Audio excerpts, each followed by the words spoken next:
Hello, and thank you for joining me today. My name is Nicholas Schubel. I am currently a special education teacher for Baltimore County Public Schools. Today, we are going to be going over special educators' roles, responsibilities, and philosophy. We will begin with covering the roles of a special educator. There are many roles a special educator fills, and each is extremely important. The first role is providing additional classroom support. This can either be in a co-teaching role, where you're working with a general education teacher in a classroom to make sure that students with IEPs and other accommodations are having their needs met, or you are in an OGE class where it's a smaller group size, it is outside general education, and you are working with a smaller group of students to make sure that they are able to understand the content you are teaching. The next role is that you're an advocate for students.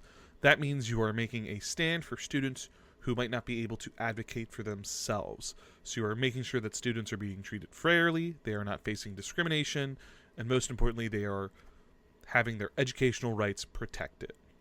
And last, but the most important, is you are a teacher.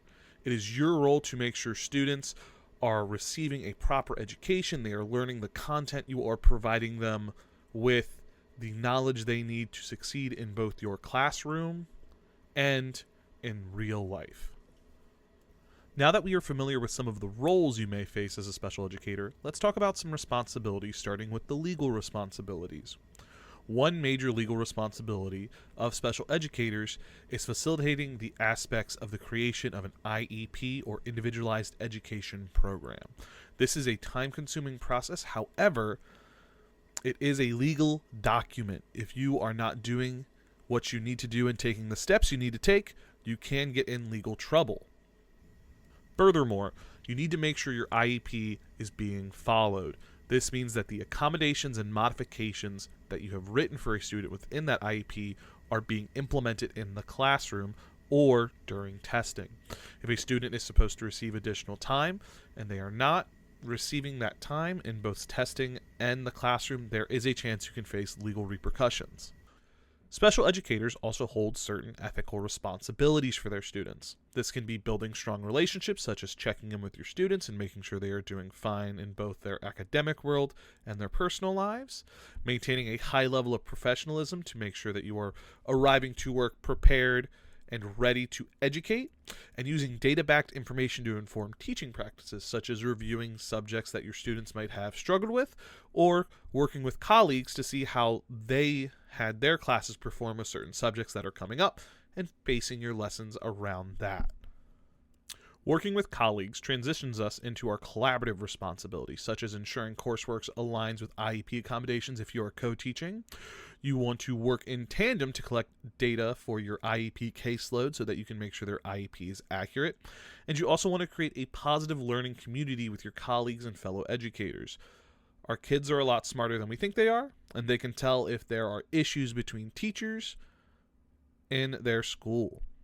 Last but not least are your advocacy responsibilities. Again, you want to make sure you're fostering positive relationships with your students, you're understanding their issues and concerns students may have, and you want to make sure you're standing up for your students' educational rights. That is your roles and responsibilities as a special educator. While these are the roles and responsibilities of a special educator, it is important to note that every student is different. Some students struggle with math, some students struggle with reading, some students struggle with English. It is very important that while you're attempting to meet these diverse learning needs of your students, that you are checking their IEPs, you are working properly with your fellow teachers, and that you are maintaining your professionalism. It can be frustrating to teach, but at the end of the day, you need to make sure that you're putting the needs of your students above any personal issues that you may have with them. A Christian worldview that we can implement within special education is the idea that we are more than just ourselves.